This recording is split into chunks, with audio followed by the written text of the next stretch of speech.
Your new Specialized bike has arrived. Follow these steps to get your bike built and ready to ride. Inspect the outside of the box for any significant shipping damage. Keep an eye on the internal contents too. If anything appears damaged, contact Specialized Rider Care.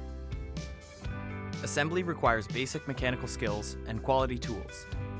It is critical that you use a high-quality torque wrench to make sure the bolts are tightened to spec.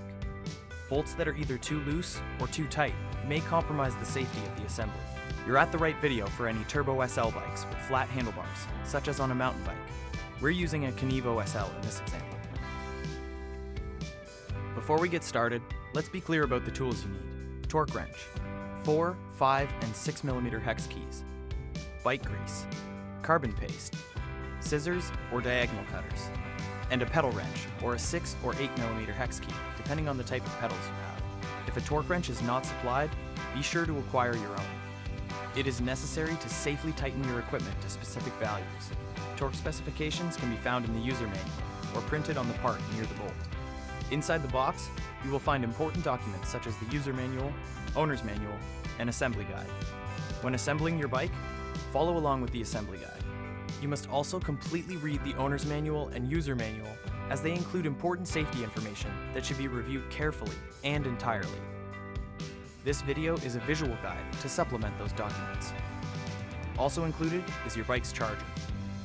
Please note, some of your equipment may be different than the video. Find those detailed instructions in the user manual. Before getting started, please be aware that you must not turn on the system during the unboxing and assembly to prevent unintentional engagement of the motor. Also, please keep all your packaging, as you can reuse it to transport your bicycle. Let's get that thing opened up. Scissors may be necessary to cut open the top panel. See those handles in the middle? Grab those with 2 hands and lift the bike up and out of the box. Your e-bike may be heavier than a bicycle without motor support. Use caution when handling, carrying, or lifting. You may want a second pair of hands to help with the unpacking and assembly of this bicycle. The tabs from the handles may be sticking out. Push those back into the box to lift the top tray off the wheels. Lift it off and set it aside. Remember to keep all the packaging. Pull the wheels off the tray and keep them nearby. Carefully lay the bike down with the frame side facing up. Cut all the zip ties and remove the protective packaging. The small parts box can be taken out and opened up. You will use the large outer box as a work stand. Lift one side of the flaps up. Push the middle cutout section in and fold the flap down towards the inside of the box.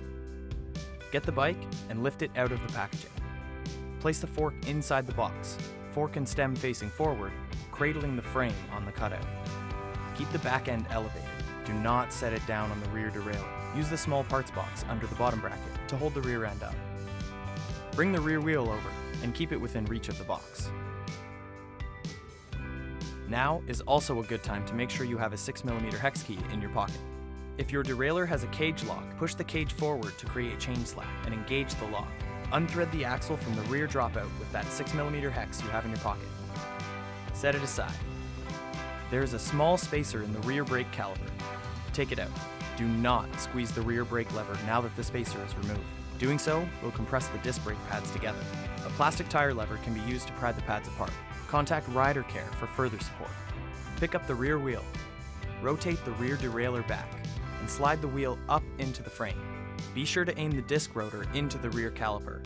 Spread a thin layer of bike-specific grease just on the axle to prevent wear and creaking.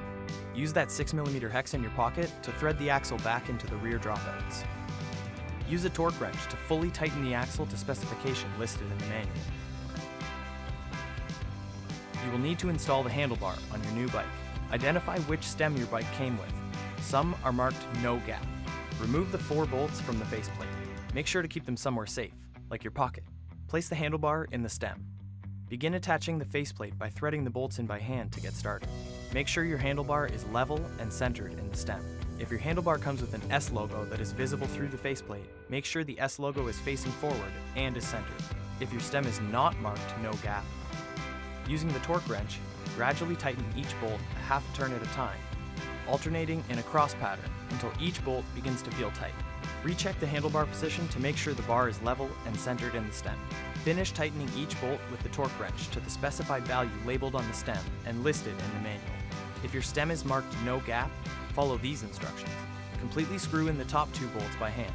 Finish tightening, alternating left to right until the faceplate is tight and flush, with no gap. Now use the torque wrench to alternate left to right, tightening the lower 2 bolts to the specified value on the stem and in the manual. If using your own pedals, be sure to review and follow the manufacturer's instructions. These are general guidelines that work for most pedals. Each pedal is marked L and R for left and right. Grab your grease from your tools and begin lightly greasing the threads. The right side of the bike has the drivetrain, the chain rings, chain, and cogs. Thread the right pedal into the crank by hand. You'll be turning the pedal towards the front of the bike, clockwise. It's important to realize the left pedal is reverse threaded. Turning it to the left, or counterclockwise, will thread it on the crank. Start threading the left pedal by hand, turning towards the front of the bike, counterclockwise. Depending on your pedals, you will either use a 15mm flat wrench or a 6 or 8mm hex key to finish threading the pedals all the way into the crank arm. Finish tightening each pedal all the way with either the flat wrench or the hex key. Pedals need to be installed tightly. The rotation of the wrench should have some resistance and leave a noticeable imprint on your hand. Have the front wheel within reach. Lift the front of the bike up and remove the front axle. Lightly grease the axle. Remove the spacer from the front caliper. Grab the front wheel with your other hand. Line up the wheel with the dropouts and aim the disc rotor into the center of the caliper and lower the front end down and check the alignment. Using the hex key, thread the axle into the dropouts. Using a torque wrench, tighten to the spec listed in the manual. If your bike comes with a dropper post, extend the dropper post to the fully extended position before adjusting the saddle height. Please ensure you use minimal force. Pushing or pulling the seat post too quickly risks causing issues with the cable that operates the dropper. Loosen the collar in order to raise the saddle to your desired height. Do not exceed the minimum insertion line on the seat post. That line must be inside the frame. Your frame may have additional insertion requirements or limitations. Review the applicable section in the user manual included with your bicycle. Line up the nose of the saddle pointing straight ahead, in line with the top 2. Using a 4 or 5mm hex, whichever is the correct size for your bike's clamp. Tighten the seat post clamp until it just holds the post in place. Finish tightening using a torque wrench to the value specified on the collar or in the manual. If you don't know your saddle height, there's a retool sizing app on specialized.com that you can use to find a safe starting point. Some bikes will have a wedge assembly in the frame. Refer to the manual for those specific instructions. Also, refer to the manual for more detailed instructions if your bike has a seat post battery for electronic shifting or a dropper post. Your bike is almost ready to roll. Next, you need to fully air up the tires, so grab your floor pump. Pump the tires up to your desired pressure. Refer to the tire sidewalls for pressure range. Check your wheel manual or decal on the rim itself to see if your wheels have a maximum pressure limit. Do not exceed it. If you have a mountain bike with a suspension fork and shock, refer to the manufacturer's manual for detailed instructions including air pressure, damping setup, and regular maintenance intervals. Refer to the user manual before charging your bike for more information about the bicycle battery and charger. Before charging the battery, make sure the system is turned off. Make sure your charger is rated appropriately for the voltage output in your area. Check the charger label for more information. Connecting the charger to an outlet that has too much or too little output may damage it. Plug the charger's plug into an outlet, using the appropriate plug for the country standards. Do not plug the charger into an extension cord. Open the charge port on the non-drive side of the frame near the motor by pushing the release button or opening the flap, depending on your bike model. Insert the charging connector into the charge port, using the arrow on the connector as a guidance for the correct orientation. Your bike starts to charge. When charging your battery, always make sure your charger cord is fully inserted into the charger, and the plug is fully inserted into the outlet. A loose connection can potentially start a fire. Do not move the bike or rotate the crank arms when the charger is connected. This can cause damage to the charger plug and/or charge port should the crank arm hit the connector. To avoid interruption of the charging process, do not rotate the rear wheel during charging. While your bike is charging, take the time to download the specialized Mission Control app. With the Mission Control app, you can access additional features for your bike such as customizing motor support settings, automated range control with smart control, ride recording, over-the-air updates, and more. You can find out more about how to use mission control in your bike's user manual or on the Specialized University YouTube channel. When charging is complete, disconnect the charging plug from the charge port. Close the charge port lid to seal it against water and debris. Unplug the charger from the wall socket. Your bike is almost ready for its first ride. Before riding, double-check the tightness of all the bolts with the torque wrench. Follow the mechanical safety check as outlined in the bicycle owner's manual.